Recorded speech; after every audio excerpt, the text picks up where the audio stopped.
Hello साथियों, नमस्कार। Welcome to success point Rajasthan. सभी भावी मास्टर और सभी भावी मास्टरनियों का स्वागत है आपके अपने ही प्लेटफॉर्म सक्सेस पॉइंट पर। बिल्कुल डेली शाम 7 बजे मनोविज्ञान के बेहतरीन प्रश्नों के साथ में। साथियों, उससे पहले क्लास को शुरुआत करने से पहले कुछ मोटिवेशन लाइनें की। साथियों, तर्कस में जितने तीर हैं उतने तुम चला कर देख लो। तर्कस में जितने तीर हैं उतने तुम चला कर देख लो। एक बार नहीं 1000 बार आजमा कर देख लो। हर बाजी जीत जाएंगे हम, हर बाजी जीत जाएंगे हम, भले ही तुम हर खाने में वजीर सजा कर देख लो। चलिए फर्स्ट क्वेश्चन देखिए साथियों। पहला जो प्रश्न है ये कह रहा कि निम्न में से किसका अर्थ आकार के बढ़ने से है। ठीक है, निम्न में से किसका अर्थ जो है वो आकार के बढ़ने से है। अभिवृद्धि का, विकास का, परिपक्वता का या फिर उन्नयन का। बताओ भाई, इन चारों में से किसका अर्थ जो है वो आकार के बढ़ने से है। बिल्कुल बिल्कुल बिल्कुल। जिन मास्टर और जिन मास्टरनियों का ऑप्शन नंबर भाई आ रहा है ए, ठीक है, उनकी तैयारी बहुत ही बेहतरीन और गजब लेवल के साथियों। वृद्धि आए या फिर अभिवृद्धि आए या फिर वृद्धि आए, दोनों एक ही चीज़ है। और अभिवृद्धि और वृद्धि का अर्थ जो है वो अपने शरीर के आकार और भार के बढ़ने से है। ठीक है, अपने शरीर का जो भी आकार बढ़ रहा है, अपने शरीर का भार बढ़ रहा है, उसको साथियों हम क्या कहते हैं, उसको जो है वो वृद्धि कहते हैं। ठीक है, तो वृद्धि का सीधा संबंध अपने शरीर के आकार और भार से है। अब देखिए, वृद्धि की प्रक्रिया हमेशा एक सीमित समय तक चलती है। ठीक है, पहला पॉइंट देखिए, वृद्धि की प्रक्रिया हमेशा एक सीमित समय तक चलेगी, यानी कि मध्य किशोर अवस्था तक चलेगी भाई। ठीक है, यानी कि मध्य किशोर अवस्था तक चलेगी कौन सी वृद्धि की प्रक्रिया। देखो साथियों, अपने शरीर का भार अभी बढ़ रहा है, लेकिन अगर हम आज से लगा करके जब 100 वर्ष के हो जाएंगे तब तक अपना अगर भार बढ़ता रहे तो क्या होगा। ठीक है, इसलिए वृद्धि की जो प्रक्रिया है ये हमेशा एक सीमित समय तक चलती है, यानी कि मध्य किशोर अवस्था के बाद में अपना शरीर का जो भार बढ़ रहा है वो साथियों रुक जाएगा। ठीक है, उसके बाद में वृद्धि जो होती है ये होती है रेखीय। वृद्धि की प्रक्रिया जो है ये साथियों रेखीय होती है। ठीक है, वृद्धि जो है ये हमेशा रेखीय होती है। ठीक है, रेखीय कैसे, देखो वृद्धि जो है वो रेखीय है और विकास जो है ये वर्तुलाकार है। साथियों, विकास हमने कल पढ़ा था कि विकास की प्रक्रिया इस प्रकार से पूर्व अनुभवों को साथ में लेते हुए चलती है। विकास हमेशा पूर्व अनुमेय होता है, यानी कि विकास की प्रक्रिया वर्तुलाकार होती है, लेकिन वृद्धि की प्रक्रिया साथियों, वृद्धि जो होती है, ग्रोथ जो होती है, ये हमेशा रेखीय होती है। ठीक है, अब देखिए, अब बात करते हैं तीसरे पॉइंट की। तीसरा पॉइंट यहाँ पे ये कहता है कि भाई देखो, विकास जो है वो मात्रात्मक और गुणात्मक दोनों था, कल हमने पढ़ा। विकास की प्रक्रिया मात्रात्मक भी होती है और गुणात्मक भी होती है, लेकिन वृद्धि सिर्फ और सिर्फ मात्रात्मक होती है, यानी कि ये सिर्फ और सिर्फ एक मापन का विषय है। ठीक है, ये सिर्फ और सिर्फ मापन का विषय है, यानी कि पिछले महीने मेरा जो वजन था वो था 60 kg। ठीक है, लेकिन इस महीने मेरा वजन है वो है 62 kg, यानी कि ये सिर्फ जो है वो एक मापन का विषय है, यानी कि 2 किलो वेट जो है वो बढ़ गया, ये हो गया एक मापन, यानी कि ये एक माप का विषय है। खैर, अब तो रीट है तो सबका वजन जो है वो कम ही हो रहा होगा, यानी कि वृद्धि जो है वो नेगेटिव हो रही है, लेकिन यहाँ पे वृद्धि का सीधा संबंध अपने शरीर के आकार और भार से है। बिल्कुल, जिन मास्टरों और जिन मास्टरनियों का ऑप्शन नंबर ए आ रहा है बिल्कुल उनका सही हो जाएगा अभिवृद्धि। ठीक है, तो ये पॉइंट भी आपको साथ साथ में याद रखना है। ठीक है, यहाँ से एक या दो क्वेश्चन आपसे पूछे जा सकते हैं, पात्रता और साथ साथ मुख्य परीक्षा को भी ध्यान में रखेंगे। चलिए अगला क्वेश्चन देखिए भाई। अगला साथियों जो क्वेश्चन है ये कह रहा है कि विकास की किस अवस्था में एक व्यक्ति व्यावसायिक समायोजन की समस्या का सामना करता है। देखो, व्यावसायिक समायोजन की समस्या का मतलब हो गया कि कौन सा काम जो है वो किया जाए। ठीक है भाई, जैसे बड़ा हो जाता है कोई भी, ठीक है, यानी कि व्यावसायिक समस्या का मतलब हो गया जब हम किशोर अवस्था के हो जाते हैं। ठीक है, जब हमारी अवस्था किशोर अवस्था हो जाती है तो उस समय हम ये तय करते हैं कि हमें जो है वो फ्यूचर के अंदर, भविष्य के अंदर कौन सा काम करना है। ठीक है, तो ये होती है एक व्यावसायिक समायोजन की समस्या। ठीक है, देखो वृद्धावस्था के अंदर तो होगी नहीं, वृद्धावस्था के अंदर तो सारी जो समस्या है वो संपूर्ण यानी कि पूरी हो जाती है। ठीक है, वृद्धावस्था के अंदर तो बाल्यावस्था के अंदर बालक जो है छोटा होता है। ठीक है, किशोर अवस्था या फिर शिशु अवस्था के अंदर तो ऐसे होता ही नहीं कुछ। ठीक है, अपने हो जाएगी किशोर अवस्था। ठीक है, किशोर अवस्था एक ऐसी अवस्था है जिसके अंदर एक व्यक्ति जो है वो व्यावसायिक समायोजन की समस्या का सामना करता है। तो यहाँ पे देखिए, किशोर अवस्था जो होती है ये होती है 12 वर्ष से लेकर के 19 वर्ष तक, ठीक है। किशोर अवस्था जो होती है ये साथियों 12 वर्ष से लेकर के 19 वर्ष तक की जो अवस्था होती है उसको हम बोलते हैं किशोर अवस्था। और किशोर अवस्था के अंदर ही व्यावसायिक समायोजन की समस्या जो है वो पाई जाती है। बिल्कुल, जिन मास्टर और जिन मास्टरियों का ऑप्शन नंबर 3 आ रहा है उनका बिल्कुल यहाँ पे सही हो जाएगा। ये आपके रीट L1 2021 के अंदर पूछा गया प्रश्न। चलिए अगले क्वेश्चन की बात कर लेते हैं बहुत ही शानदार और बेहतरीन तरीके से। अगला प्रश्न देखिए। अगला जो क्वेश्चन है साथियों ये कह रहा है कि विधायकता की मूल प्रवृत्ति किस अवस्था के अंदर विकसित होती है। बहुत ही बढ़िया क्वेश्चन है और ये क्वेश्चन आपका कई बार पूछा भी जा चुका है, ठीक है। विधायकता पूछे आपसे या फिर प्रश्न के अंदर आएगा मौलिकता, प्रश्न के अंदर क्या आएगा मौलिकता आएगा, या फिर आएगा रचनात्मकता, रचनात्मकता, ठीक है। ये हो गई रचनात्मकता। तो इस प्रकार से आपसे विधायकता पूछे, विधायकता की मूल प्रवृत्ति पूछे, या फिर आपसे मौलिकता पूछे, या फिर आपसे रचनात्मकता पूछे, तो एक ही चीज़ है अवस्था कौन सी हो जाएगी, अवस्था हो जाएगी यहाँ पे बाल्य अवस्था, ठीक है। कौन सी अवस्था भाई, बाल्य अवस्था के अंदर विधायकता की मूल प्रवृत्ति, बाल्य अवस्था के अंदर मौलिकता और बाल्य अवस्था के अंदर रचनात्मकता की जो प्रवृत्ति है ये साथियों विशेषता है किसकी, बाल्य अवस्था की। अब देखिए बाल्य अवस्था जो होती है ये होती है 6 वर्ष से लेकर के 12 वर्ष तक की अवस्था, ठीक है। 6 वर्ष से लेकर के 12 वर्ष तक की जो अवस्था होती है उसको हम बोलते हैं बाल्य अवस्था, ठीक है। बाल्य अवस्था के अंदर एक चीज़ इंपॉर्टेंट है, बाल्य अवस्था को लेकर कई बार पूछी जा चुकी है कि अपने खिलौनों की आयु, ठीक है, खिलौनों की आयु इसको हम बोलते हैं टॉय एज, ठीक है। खिलौनों की आयु जो है ये साथियों इसको टॉय एज बोलते हैं और ये कहते हैं पूर्व बाल्य अवस्था को, ठीक है। पूर्व बाल्य अवस्था जो होती है इसको साथियों हम खिलौनों की आयु कहते हैं। पूर्व बाल्य अवस्था जो होती है ये साथियों खिलौनों की आयु कहलाती है। इसके अलावा सारस आयु, गंदी आयु और सुस्ती की आयु ये कहलाती है उत्तर बाल्य अवस्था, ठीक है। सारस आयु हो गया, गंदी आयु इनकी ड्राइटी एज और सुस्ती की जो आयु है ये होती है उत्तर बाल्य अवस्था। इसके अलावा छद्म और मिथ्या परिपक्वता का काल ये हमने पढ़ा था किसी क्लास में, मुझे याद आ रहा है। छद्म और मिथ्या परिपक्वता का काल किसने कहा था साथियों, रोस ने कहा था। किस अवस्था को, उत्तर बाल्य अवस्था को साथियों, उत्तर बाल्य अवस्था को रोस ने छद्म या फिर मिथ्या परिपक्वता का काल कहता है। यानी कि बालक जो है वो परिपक्व नहीं होता है लेकिन खुद को ऐसा समझता है कि नहीं मैं जो है वो परिपक्व हूँ और मैं ये काम जो है वो कर सकता हूँ, ये काम जो है वो मेरे भरोसे छोड़ दिया जाना चाहिए। तो इस प्रकार से मिथ्या परिपक्वता काल आपसे पूछें या फिर आपसे छद्म परिपक्वता का काल पूछें तो उत्तर हो जाएगा सही क्या, उत्तर बाल्य अवस्था के अंदर पाया जाता है, ठीक है। किसने कहा था, तो ये कहा था रोस ने, ठीक है। इसके अलावा ये ध्यान रखना खिलौनों की आयु जो है ये कहलाती है पूर्व बाल्य अवस्था। विधायकता पूछें, मौलिकता पूछें या फिर रचनात्मकता की प्रवृत्ति पूछे तो ये हो जाएगा अपना बाल्य अवस्था के अंदर। तो इस क्वेश्चन का जिन भी विद्यार्थियों का ऑप्शन नंबर 4 आ रहा है उनका बिल्कुल यहाँ पे सही हो जाएगा। चलिए अगले क्वेश्चन की बात कर लेते हैं। हाँ जी, क्वेश्चन को कर लेते हैं छोटा। और ये क्वेश्चन आपका इतने सारे एग्जाम के अंदर पूछा गया प्रश्न है इसलिए रीट 2025 के अंदर पूछा जा सकता है, ठीक है। उम्मीद है कि पूछा जाएगा। देखिए निम्नलिखित में से कौन सा अभिप्रेरणा का संगठक नहीं है, यानी कि इन चारों में से कौन सा मोटिवेशन का एक संगठक है, यानी कि एक तत्व जो है वो नहीं है। मोटिवेशन अभिप्रेरणा देखिए साथियों, प्रोत्साहन है बिल्कुल है, आसक्ता है बिल्कुल है, अनुमान संवेग या फिर अंतर्नोद। देखो अंतर्नोद को कहते हैं चालक या फिर अंतर्नोद को कहते हैं क्या, चालक या फिर प्रेरक, ठीक है। देखो ऑप्शन के अंदर अंतर्नोद आए तो भी वही बात है, चालक आए तो भी वही बात है और अगर प्रेरक आए तो भी वही बात है। ये तीनों एक ही नाम है साथियों, ये तीनों जो है वो एक ही नाम है और ये अभिप्रेरणा के क्या है, संगठक हैं। तो इसमें से देखो प्रोत्साहन बिल्कुल है, आसक्ता बिल्कुल है, अंतर्नोद, चालक और प्रेरक ये बिल्कुल हैं। जैसे कि हमारी जैसे भाई यहाँ पे समझिए एक चीज़ को, जैसे भोजन क्या होगी, भोजन जो है वो हमारी आवश्यकता है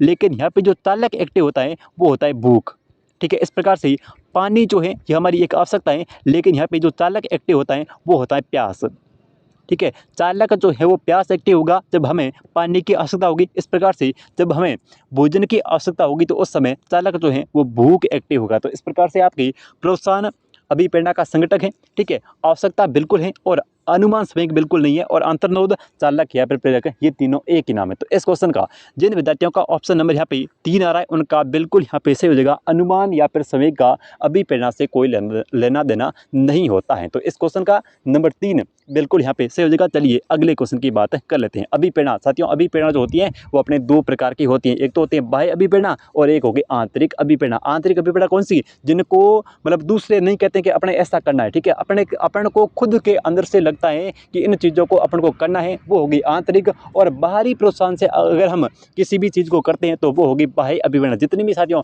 भूख है, प्यास है, मलमूत्र त्यागना है, जो भी चीज़ें हैं ये सारी अपनी आंतरिक अभिप्रेरणाएं हैं, ठीक है। चलिए अगला देखिए,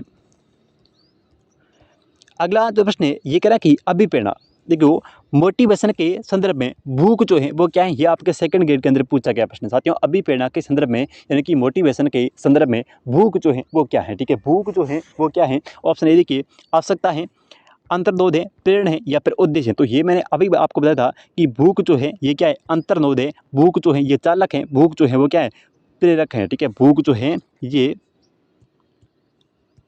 भूख जो है ये चालक है, भूख जो है ये प्रेरक है, ठीक है। अब आवश्यकता क्या है, आवश्यकता यहाँ पे है भोजन की, तो आवश्यकता है ये साथियों भोजन की है, ठीक है। भूख जो है ये चालक है, भूख जो है ये साथियों चालक है, भूख जो है प्रेरक है और भूख जो है ये अंतर्नोद है। आवश्यकता किसकी है, आवश्यकता है यहाँ पे भोजन की, ठीक है। उसके बाद में यहाँ पे अगर हम बात करें, जैसे पानी आ गया, पानी, ठीक है, और पानी के साथ है प्यास, तो अगर आपसे पूछें कि ये प्यास जो है वो क्या है, प्यास जो है ये साथियों चालक है, ठीक है। प्यास जो है ये चालक है, ये साथियों अंतर्नोद है। लेकिन अगर मैं यहाँ पे इस बात करूँ इस पानी की, तो पानी जो है वो हमारी आवश्यकता है, ठीक है। इनकी भाई चालक एक्टिव कौन सा हुआ है, चालक एक्टिव हुआ प्यास, तो प्यास जब एक्टिव होता है तो उस समय हमें आवश्यकता किसकी होती है, पानी की आवश्यकता होती है। तो पानी जो है वो अपनी आवश्यकता हो गई और प्यास जो है वो अपना क्या हो गया, चालक हो गया। तो इस क्वेश्चन का जिन विद्यार्थियों का ऑप्शन नंबर यहाँ पे 2 आ रहा है उनका बिल्कुल यहाँ पे सही हो जाएगा। भूख जो है ये अंतर्नोद है, भूख जो है वो चालक है और भूख जो है ये क्या है, ये अपने प्रेरक हैं, ठीक है।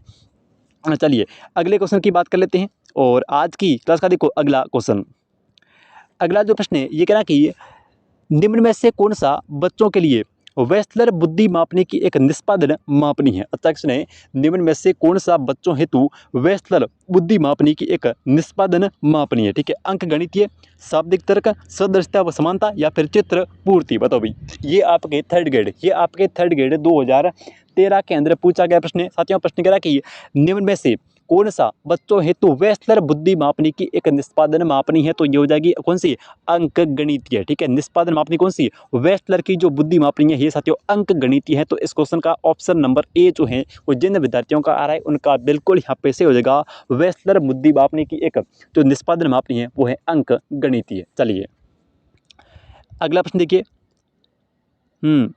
बहुत ही बढ़िया और शानदार और गजब लेवल का क्वेश्चन है साथियों। और इस प्रकार के क्वेश्चन आपके L1 और L2 दोनों के अंदर पूछे जाएंगे साथियों। इस क्लास की कंप्लीट पीडीएफ जो है वो आपको टेलीग्राम ग्रुप के ऊपर मिल जाएगी। तो जो विद्यार्थी टेलीग्राम से नहीं जुड़ा है वो आज ही टेलीग्राम ग्रुप को ज्वाइन कर लेना, ठीक है। चलिए अगला जो क्वेश्चन है वो बड़ा कह रहा है कि एक बच्चे की मानसिक आयु 12 वर्ष है, एक बालक की जो मेंटल एज है, मानसिक आयु जो है वो है 12 वर्ष, ठीक है।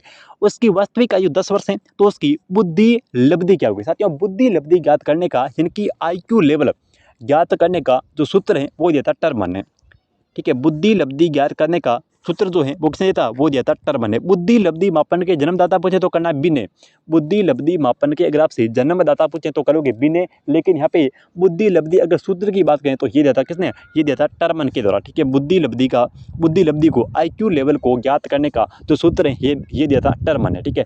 टर्मन ने कहा था कि अगर आप बुद्धि लब्धि किसी भी बालक की अगर आप बुद्धि लब्धि ज्ञात करोगे तो सबसे पहले ऊपर हम रखेंगे मानसिक आयु उस बालक की, ठीक है। उस बालक की क्या मानसिक आयु, यानी कि मानसिक आयु को हम कहते हैं MA, ठीक है। मेंटल एज, MA का मतलब हो गया साथियों मेंटल एज, ठीक है। सबसे ऊपर रखेंगे उसकी मानसिक आयु। उसके बाद में बट्टे में आप रख दो उसकी वास्तविक आयु उस बालक की, ठीक है। बट्टे के अंदर उसकी वास्तविक आयु रखेंगे और वास्तविक आयु को हम कहते हैं CA यानी कि क्रॉनिकल एज। साथियों वास्तविक आयु को हम CA कहते हैं और CA का मतलब हो गया क्रॉनिकल एज, ठीक है। तो देखो MA कितना है, ठीक है। MA जो है वो कितना है, तो MA हो जाएगा यहाँ पे कितना 12 वर्ष और CA जो है वो कितना है, वास्तविक आयु जो है वो उसकी कितनी है 10 वर्ष है साथियों। वास्तविक आयु जो है उसकी 10 वर्ष है। तो बट्टे में हमने 10 रख दिया और इसका जो है वो मल्टीप्लाई कर दिया किससे, 100 से, ठीक है। मल्टीप्लाई जो है वो इसका 100 से कर दिया। तो यहाँ पे एक जीरो कट गया और 12 को 10 से गुणा करूंगा तो ये आ जाएगा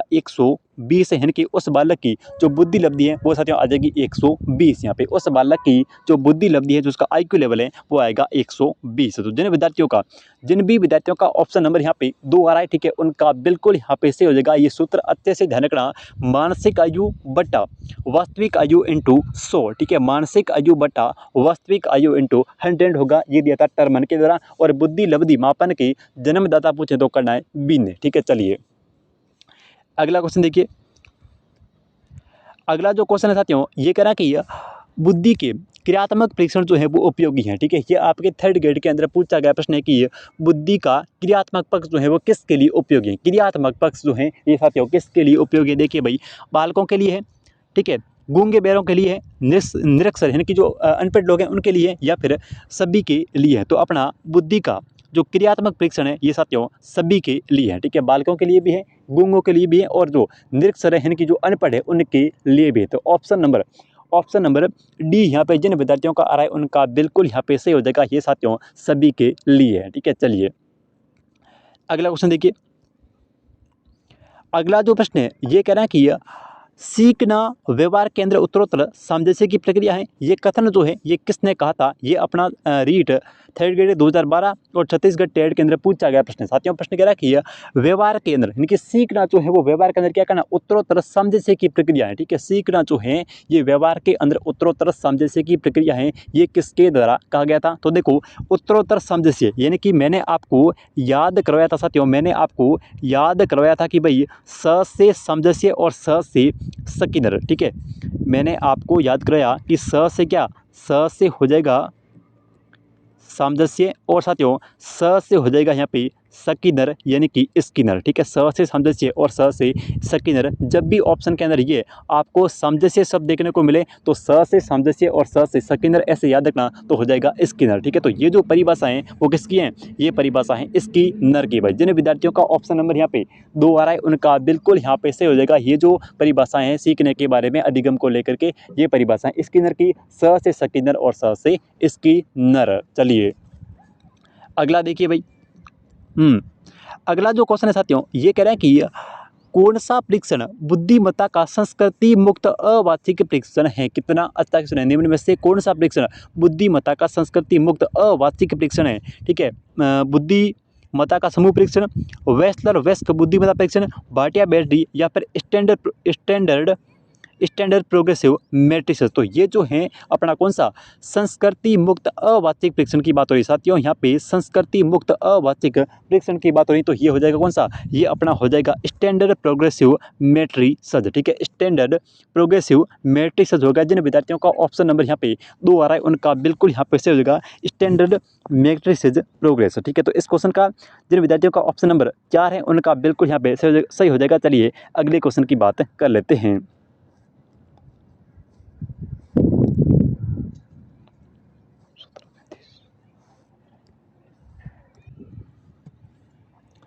अगला क्वेश्चन देखिए साथियों। अगला जो क्वेश्चन है ये अपना कह रहा है कि निम्न में से कौन सा बुद्धि का निष्पत्ति परीक्षण है। निम्न में से कौन सा जो है वो बुद्धि का निष्पत्ति परीक्षण है, ठीक है। ये आपके लिए रीट L2 के अंदर पूछा गया प्रश्न है 2022 के अंदर, ठीक है। निम्न में से कौन सा बुद्धि का निष्पत्ति परीक्षण है, ठीक है। ऑप्शन ए देखिए, ये जलोटा बुद्धि सामान्य बुद्धि परीक्षण है, या फिर भाटिया बैटरी, या फिर आर्मी अल्फा बीटा, या फिर आर्मी ये ड्रॉमेन परीक्षण। इनमें से कौन सा बुद्धि का निष्पत्ति परीक्षण है, तो यह है भाटिया बैटरी। साथियों भाटिया बैटरी जो परीक्षण है ये बुद्धि का एक निष्पत्ति परीक्षण है, ठीक है। भाटिया बुद्धि जो है, भाटिया बैटरी जो है ये बुद्धि का एक निष्पत्ति परीक्षण है। तो इस क्वेश्चन का जिन विद्यार्थियों का ऑप्शन नंबर यहाँ पे 2 आ रहा है उनका बिल्कुल यहाँ पे से हो जाएगा भाटिया बैटरी परीक्षण। चलिए अगला देखिए। अगला प्रश्न कह रहा है कि सीमांत मानसिक पिछड़ापन वाले बालकों की बुद्धि लब्धि जो है ये कितनी होती है। साथियों सीमांत भी है और पिछड़ापन भी है, ठीक है। सीमांत रूप से मानसिक रूप से जो पिछड़े व्यक्ति है, पिछड़े जो बालक है उनकी बुद्धि लब्धि जो होती है ये कितनी होती है, तो ये हो जाएगी 70 से लेकर के 90 के मध्य, ठीक है। 70 से 90 के मध्य। तो इस क्वेश्चन का जिन विद्यार्थियों का ऑप्शन नंबर यहाँ पे आ रहा है 2 उनका बिल्कुल यहाँ पे सही हो जाएगा 70 से लेकर के 90 के मध्य। जिन बालकों की बुद्धि लब्धि है वो हो जाएंगे सीमांत मानसिक पिछड़ापन वाले बालक। तो इस क्वेश्चन का 2 नंबर जिन विद्यार्थियों का आ रहा है उनका बिल्कुल यहाँ पे सही हो जाएगा 70 से लेकर के 90 के मध्य। अगला क्वेश्चन देखिए। अगला जो प्रश्न है ये कह रहा कि जिन बालकों की बुद्धि लब्धि साधारणतः उन्हें मानसिक न्यूनता ग्रसित यानी कि मानसिक न्यूनता की श्रेणी में रखते हैं तो वो हो जाएंगे साथियों 70 से भी कम। जो जिन बालकों की बुद्धि लब्धि का स्तर जो है वो 70 से भी कम है उनको मानसिक न्यूनता, ठीक है, मानसिक न्यूनता ग्रसित श्रेणी के अंतर्गत रखते हैं। तो इस क्वेश्चन का जिन विद्यार्थियों का ऑप्शन आ रहा है ए उनका बिल्कुल हो जाएगा सही। यहाँ पे 70 से कम, 70 से इनकी जिन विद्यार्थियों का IQ लेवल 70 से भी कम है वो मानसिक न्यूनता ग्रसित बालक हैं। और ये आपकी रीट 11 2016 के अंदर पूछा गया प्रश्न है साथियों। ये आपके रीट 11 2016 के अंदर पूछा गया प्रश्न है। चलिए अगले क्वेश्चन की बात कर लेते हैं। अगला जो प्रश्न है ये कह रहा है कि जड़ बुद्धि, देखिए साथियों जड़ बुद्धि बालकों की बुद्धि लब्धि जो है ये कितनी होती है साथियों। जड़ बुद्धि, जो भी जड़ बुद्धि बालक है उनकी बुद्धि लब्धि, देखिए एक बार यहाँ पे हम थोड़ा सा रिवाइज कर लेते हैं। एक बार देखो प्रतिभाशाली, सबसे पहले हम यहाँ पे बात करेंगे प्रतिभाशाली बालकों की। तो जिन जो बालक प्रतिभाशाली है उनकी बुद्धि लब्धि 140 या फिर 140 से अधिक होती है। जो बालक प्रतिभाशाली होते हैं साथियों उनकी बुद्धि लब्धि जो होती है वो 140 से ऊपर होती है, यानी कि 140 या फिर 140 से ऊपर। एक आते हैं यानी कि उस श्रेणी वाले जिसको हम बोलते हैं क्या, जैसे श्रेष्ठ होता है और वो होते हैं अति श्रेष्ठ, ठीक है। यानी कि जो जिन बालकों की बुद्धि लब्धि श्रेष्ठ से भी ऊपर है यानी कि अति श्रेष्ठ, ये हो जाएगा 130 से लेकर के फिर 140 के मध्य या फिर 139 तक, ठीक है। जिन बालकों की बुद्धि लब्धि 130 से लेकर के 139 के मध्य है वो बालक होंगे अति श्रेष्ठ, यानी कि श्रेष्ठ नहीं है, श्रेष्ठ से भी ऊपर है, ठीक है। श्रेष्ठ नहीं है साथियों, श्रेष्ठ से भी ऊपर होती है, यानी कि अति श्रेष्ठ होते हैं तो वो होते हैं 130 से लेकर के 139 के मध्य, ठीक है। एक होते हैं फिर श्रेष्ठ, ठीक है, ये नहीं पूछा जाता है, ये साथियों इतना नहीं पूछा जाता है। श्रेष्ठ जो होते हैं ये होते हैं लगभग 120 से लेकर के 120 से लेकर के फिर 130 तक। उसके बाद में आपसे सिर्फ और सिर्फ या तो पूछा जाएगा जड़ बुद्धि का या प्रतिभाशाली का या फिर सामान्य का, ये स्टाइल लगा देना सामान्य बड़ा, ठीक है। सामान्य बालकों की बुद्धि लब्धि साथियों 90 से लेकर के 110 के मध्य होती है। ये क्वेश्चन आपका कई बार जो है वो पूछा जा चुका है कि एक सामान्य बालक की जो बुद्धि लब्धि का जो स्तर होता है वो कितना होता है। तो ये साथियों कितना होता है 90 से लेकर के 110 के मध्य होता है, ठीक है, बिल्कुल। हाँ 130 ये हो गया। देखो 110 से फिर जो है चौथे नंबर का यहाँ पे वो चौथे नंबर वाला आएगा ना वो औसत से ऊपर आएंगे दोनों, ठीक है, औसत से ऊपर। तो वो आएंगे अपने औसत से ऊपर 110 से लेकर के फिर 120 तक। ये 110 और उसके बाद में जो है वो 120 तक जो होंगे वो होंगे अपने औसत से भी ऊपर, ठीक है। तो इस क्वेश्चन का यहाँ पे आपसे पूछा है जड़ बुद्धि, तो जड़ बुद्धि होगी 70 से भी यहाँ पे जड़ बुद्धि 25 से भी कम। जिन बालकों की बुद्धि लब्धि स्तर 25 से भी कम है वो हो जाएगी यहाँ पे जड़ बुद्धि। चलिए अगले क्वेश्चन की बात कर लेते हैं। अगला प्रश्न देखिए, अगला जो क्वेश्चन है वो कह रहा है कि निम्नलिखित में से कौन सा परीक्षण भाटिया-बेल्ट्री प्रदर्शन परीक्षण का एक भाग नहीं है। भाटिया-बेल्ट्री के अंदर कुल जो है वो 5 भाग थे। भाटिया-बेल्ट्री जो बुद्धि परीक्षण है इसके अंदर साथियों कुल जो है वो कितने भाग थे, कुल जो है वो अपने 5 भाग थे, ठीक है। ये पैटर्न ड्राइंग परीक्षण ये बिल्कुल है, अलेक्जेंडर पास ये भी है, वस्तु समनुक्रम ये नहीं है, चित्र निर्माण जो है ये बिल्कुल है, ठीक है। ये जो है वो अपना वस्तु समनुक्रम जो परीक्षण है ये साथियों भाटिया-बेल्ट्री का जो भाटिया-बेल्ट्री उसका एक भाग नहीं है। तो इस क्वेश्चन का जिन विद्यार्थियों का ऑप्शन नंबर यहाँ पे आ रहा है 3 उनका बिल्कुल यहाँ पे से होगा वस्तु समनुक्रम परीक्षण, ये जो है वो भाटिया-बेल्ट्री का भाग नहीं है। तो एक नंबर पे ये ध्यान रखना पैटर्न ड्राइंग परीक्षण, सेकंड पे अलेक्जेंडर पास परीक्षण और चित्र निर्माण ये तीसरा। चौथा जो है वो अपना चौथा देखिए एक मिनट, चौथा कोह का जो है वो मॉडल परीक्षण साथियों। चौथा जो है वो है अपना कोह का मॉडल परीक्षण और छठा जो है वो है इनकी पांचवा जो है वो जाएगा संख्याओं को त्वरित रूप से जो है वो हल करना, ठीक है। संख्याओं का त्वरित रूप से क्या करना, हल करना, हल निकालना। तो इस प्रकार से जो अपना भाटिया बुद्धि है इसके अंदर कुल जो है वो 5 भाग है, ठीक है। पैटर्न ड्राइंग परीक्षण 1 नंबर पे, अलेक्जेंडर 2 नंबर पे और 3 पे, चित्र निर्माण 4 पे, कोह का जो मॉडल परीक्षण और 5 पे हो जाएगा जो संख्याओं का त्वरित रूप से जो है वो समाधान हल निकालना। तो इस क्वेश्चन का आपका ऑप्शन नंबर 3 यहाँ पे से होगा वस्तु समनुक्रम परीक्षण। अगला क्वेश्चन देखिए, अगला जो क्वेश्चन है ये कह रहा है कि हाँ जी निम्नलिखित में से कौन सा बुद्धि परीक्षण निष्पादन परीक्षण है, ठीक है। निम्नलिखित में से कौन सा बुद्धि का एक निष्पादन परीक्षण है। ये आपके रीट 11 2021 के अंदर पूछा गया प्रश्न है कि निम्नलिखित में से कौन सा बुद्धि का निष्पादन परीक्षण है, ठीक है। ऑप्शन ए देखिए भाटिया-बेल्ट्री, रोर्सा परीक्षण, WI या फिर रेवन। तो ये हो जाएगा भाटिया बैटरी परीक्षण, ये बुद्धि का एक निष्पादन परीक्षण है। तो इस क्वेश्चन का जिन विद्यार्थियों का ऑप्शन नंबर ए आ रहा है उनका बिल्कुल यहाँ पे हो जाएगा सही, यानी कि जो भाटिया बैटरी है ये बुद्धि का एक निष्पादन परीक्षण है।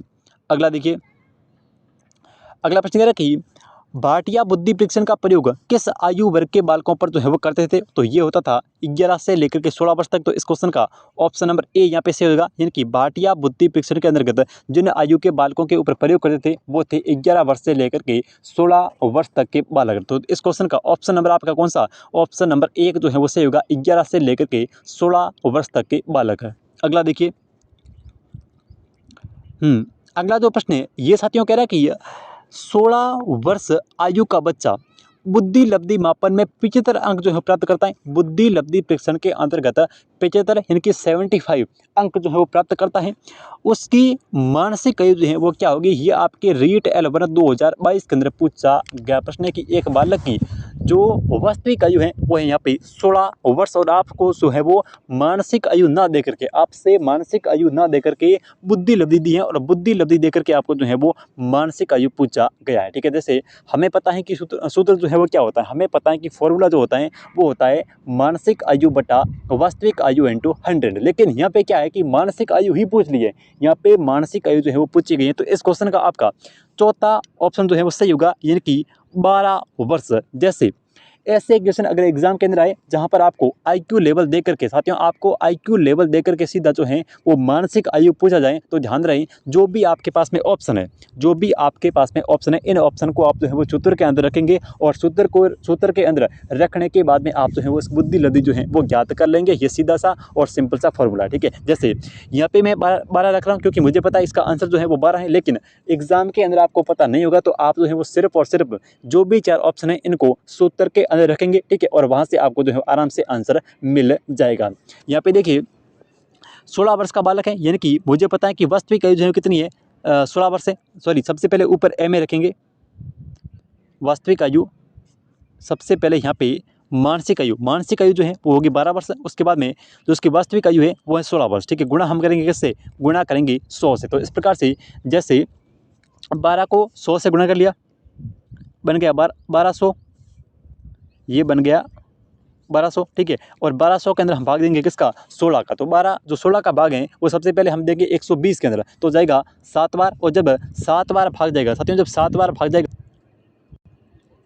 जब हम भाग देते हैं 16 का 100, सबसे पहले हम भाग देंगे 16 का 120 के अंदर, तो 120 के अंदर भाग जाएगा 7 बार और संख्या आ जाएगी 112। ठीक है, जब हम 16 का भाग 120 के अंदर देंगे तो 16 सत्ते 112, यानी कि 120 में से 112 को माइनस करेंगे तो संख्या बचेगी यहाँ पे 8, और 8 के पास में 0 उतारा और 16 का भाग दिया 80 के अंदर, तो 16 पंजे 80, यानी कि उस बालक की जो बुद्धि लब्धि है वो आएगी यहाँ पे 75। साथियों कितनी आएगी, 75 आ गई। तो यहाँ पे देखो 75 अंक जो है वो प्राप्त करता है। तो इस क्वेश्चन का आपका ऑप्शन नंबर चौथा जो है बिल्कुल यहाँ पे सही होगा। जब भी इस प्रकार के क्वेश्चन आते हैं तब आपको यानी कि सूत्र को रखना है, उसके बाद में जो भी संख्याएं आपको ऑप्शन के अंदर दे रखी है उनको सूत्र के अंदर रखेंगे तो अपने आप जो है वो मान आ जाएगा। तो इस क्वेश्चन का चौथा ऑप्शन यहाँ पे बिल्कुल सही हो जाएगा। चलिए अगले क्वेश्चन की बात कर लेते हैं।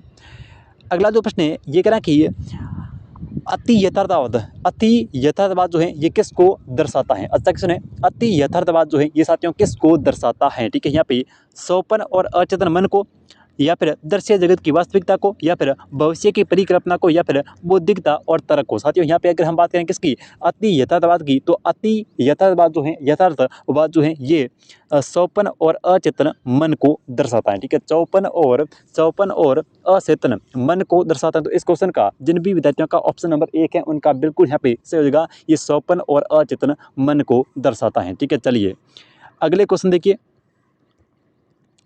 अगला जो प्रश्न है ये कह रहा है कि वर्ष 1994 के अंदर, साथियों वर्ष 1994 में बुद्धि का पास मॉडल जो है इसका विस्तृतीकरण जो है ये किसके द्वारा दिया गया। ठीक है, 1994 के अंदर बुद्धि का जो पास मॉडल है साथियों ये किसके द्वारा दिया गया। ठीक है, किर्बी इसमें थे बिल्कुल, ये जैक नीलगिरी भी थे और JP दास भी थे। ये तीनों नाम जो है वो अति महत्वपूर्ण याद रखना। बुद्धि का पास मॉडल उन्होंने दिया था 1994 के अंदर, किसके द्वारा, किर्बी के द्वारा, जैक नीलगिरी और JP दास के द्वारा। तो उपरोक्त सभी यानी कि इस क्वेश्चन का ऑप्शन नंबर ए सही होगा, उपरोक्त सभी के द्वारा, इन तीनों के द्वारा जो है वो बुद्धि का पास मॉडल जो है वो दिया गया 1994 के अंदर। तो इस क्वेश्चन का ऑप्शन नंबर ए बिल्कुल यहाँ पे सही हो जाएगा। चलिए अगले क्वेश्चन की बात कर लेते हैं। और आज की क्लास का अपना अगला क्वेश्चन।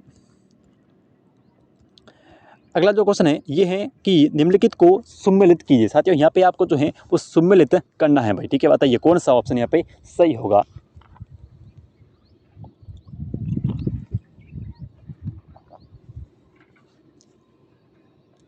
ऑप्शन ए देखिए, बट वर्णन, ठीक है। बट वर्णन सामान्य और विशेष कारक। देखो सामान्य और विशेष जो बुद्धि का कारक है इसको हम बोलते हैं जी कारक और एस कारक, ठीक है। और ये है बुद्धि का द्विकारक बुद्धि का सिद्धांत, ठीक है। इसके प्रतिपादक कौन है? इसके प्रतिपादक हमको पता है कौन है? स्पीरमैन है। और ये 1904 के अंदर स्पीरमैन ने जो है वो दिया था, जिसके अंदर एक तो होती है सामान्य बुद्धि और एक होती है विशिष्ट बुद्धि। तो आपके यहाँ पे बट और वर्णन का है बुद्धि का पदानुक्रमिक सिद्धांत। तो इस क्वेश्चन का यानी कि ए जो है वो मिलेगा 2 नंबर से। ए जो है ये साथियों 2 से मिलेगा। उसके बाद है स्पेयरमैन का सामान्य और विशेष, तो बी मिल जाएगा 1 नंबर से। बी जो है वो मिलेगा 1 से। गार्डन का सबको पता है बहुबुद्धि का सिद्धांत, हार्वर्ड गार्डनर, ठीक है। तो सी मिल गया यहाँ पे 4 से, ठीक है। सी जो है वो 4 नंबर से। उसके बाद में स्टर्नबर्ग का कौन सा? बुद्धि का ट्राई आर्किक सिद्धांत, यानी कि बुद्धि का त्रितंत्रीय सिद्धांत, ठीक है। बुद्धि का जो त्रितंत्र सिद्धांत है इसके प्रतिपादक कौन है? इसके प्रतिपादक हैं यहाँ पे आपके स्टर्नबर्ग। तो इस क्वेश्चन का आपका चौथा जो है वो मिलेगा 3 नंबर से। चौथा जो है ये मिलेगा डी जो है वो मिलेगा 3 से। तो इस प्रकार से आपका A2 से, B1 से, C4 से और D3 से, इस प्रकार से आपका जो है वो एक क्वेश्चन सही हो जाएगा। अगला देखिए, अगला जो प्रश्न है ये कहना कि एक बालक की जिसकी दृश्य संसार की शुद्धता को प्रत्यक्षित करने की क्षमता जो है वो अधिक है वह उच्च होगा। यानी कि दृश्य संसार की, यानी कि संसार को देखने की, इस प्रकार के जो बालक होते हैं इनको मैप की, यानी कि मानचित्र की जो है वो सर्वाधिक समझ होती है और मानचित्र के ऊपर जो है ये संसार को देखते हैं। तो इस प्रकार से जिनकी मैप दृश्यता, जिनको मैप को देखने की, जिसको मानचित्र देखने की सबसे ज़्यादा उसके अंदर होगी स्थानिक बुद्धि। साथियों उसके अंदर जो है वो सबसे ज़्यादा स्थानिक बुद्धि होगी। और इस प्रकार के जो बालक होते हैं वो जो है वो पायलट बनते हैं, ठीक है। हवाई जहाज को उड़ाते हैं भाई, ठीक है। तो इस क्वेश्चन का आपका तीसरा ऑप्शन सही होगा, स्थानिक बुद्धि। अगला देखिए, अगला जो प्रश्न है ये कह रहा है कि एक व्यक्ति, साथियों एक व्यक्ति जो विभिन्न स्वयंगों की पहचान तथा महसूस करने की स्वयंगों पर नियंत्रण की उच्च योग्यता रखता है, ठीक है। ये आपके 3rd ग्रेड के अंदर पूछा गया प्रश्न है। उसका एक व्यक्ति जो विभिन्न स्वयंगों की पहचान तथा महसूस करने और स्वयंगों पर नियंत्रण करने की उच्च योग्यता रखता है, तो उसके अंदर क्या है? उसके अंदर जो है वो EQ लेवल जो है वो तेज है। साथियों एक तो होता है IQ और एक होता है EQ। दोनों के अंदर अंतर को समझिए आप, ठीक है। एक तो होता है IQ और एक होता है EQ। देखो IQ का मतलब होगा जो बच्चा पढ़ाई के अंदर होशियार होगा, ठीक है। पढ़ाई में क्या होगा साथियों? पढ़ाई के अंदर, पढ़ाई में होशियार होगा। जो भी विद्यार्थी पढ़ाई के अंदर होशियार है उसका IQ लेवल तेज है। जो विद्यार्थी पढ़ाई में होशियार है उसका जो है वो क्या है? IQ लेवल तेज है। लेकिन EQ का मतलब हो गया यहाँ पे दूसरों के भावों को समझना, दूसरों के भावों को समझना, ठीक है। उसको हम बोलते हैं IQ। साथियों दूसरों के भावों को समझना, हम उसको क्या बोलते हैं? उसको हम जो है वो IQ बोलते हैं। दूसरों के भावों को समझना ये होता है EQ। तो दूसरों के समय को समझ सकता है, यानी कि कोई अगर दुखी है तो वो आगे वाला जो इंसान है वो भी दुखी हो जाता है, ये होता है समय को समझना। तो ऐसे व्यक्तियों का जो EQ होता है वो बहुत ही उच्च स्तर का होता है, यानी कि तेज होता है। तो इस क्वेश्चन का ऑप्शन नंबर 1 यहाँ पे सही होगा, EQ। अगला देखिए, अगला जो प्रश्न है साथियों ये कह रहा है कि देखिए, हाँ जी, यदि पूनम की कालानुक्रमिक उम्र तथा मानसिक आयु जो है वो 9 साल है। कालानुक्रमिक का मतलब हो गया जिस दिन से जन्म लिया था उस दिन से लेकर के अब तक, यानी कि आज दिन, इस समय जब उसकी बात हो रही है उस समय तक जो है वो उसकी देखो कालानुक्रमिक का मतलब जैसे मेरा जन्म होता है 10 जून को, ठीक है। तो 10 जून से लेकर के आज तक मैं 21 वर्ष 4 महीने और 3 दिन का हो गया, ठीक है। तो ये होती है मेरी कालानुक्रमिक एज, यानी कि जिस समय से जन्म हुआ था उस समय से लेकर के अब तक की बात हो रही है उसको हम बोलते हैं कालानुक्रमिक, ठीक है। इस प्रकार से कालानुक्रमिक जो एज है वो है 9 साल और वास्तविक आयु, मानसिक आयु जो है वो भी 9 साल है। और गुणा कर देंगे 100 से तो हमारे पास संख्या कितनी आ जाएगी? जैसे 100 से किया 900 हो गया भाई, 100 किया 900 हो गया और 900 के अंदर भाग दे दो, 100 1 का 1 और 9 कट जाएगा, आ जाएगा कितना? मतलब 100 आएगा। तो 100 पे 100 जो है वो होता है औसत से 100 जो होता है साथियों, ये अपना क्या औसत से औसत होगा, औसत 100 जो है वो औसत होता है, क्योंकि 90 से लेकर के 110 के मध्य जो है वो औसत होते हैं। तो इस क्वेश्चन का नंबर 3 यहाँ पे जो है सही होगा, औसत। अगला देखिए, ये आज की क्लास का हमारा अंतिम क्वेश्चन है और ये है आप लोगों के लिए, ठीक है। देखते हैं कितने विद्यार्थी जो है वो सही सही आंसर कर पाते हैं, ठीक है। क्वेश्चन कह रहा है कि बुद्धि के सूचना प्रक्रम यानी कि प्रोसेसिंग उपागम का वर्णन जो है ये किसने किया था, ठीक है। बुद्धि के सूचना प्रक्रम यानी कि प्रोसेसिंग उपागम का वर्णन जो है ये किसने किया? स्टर्नबर्ग ने, बिने ने, टर्मन ने या फिर थर्स्टन ने। इस क्वेश्चन का आंसर जो है वो आप सभी कमेंट करके बताओगे। मिलते हैं एक नई क्लास में, तब तक के लिए जय हिंद, जय भारत।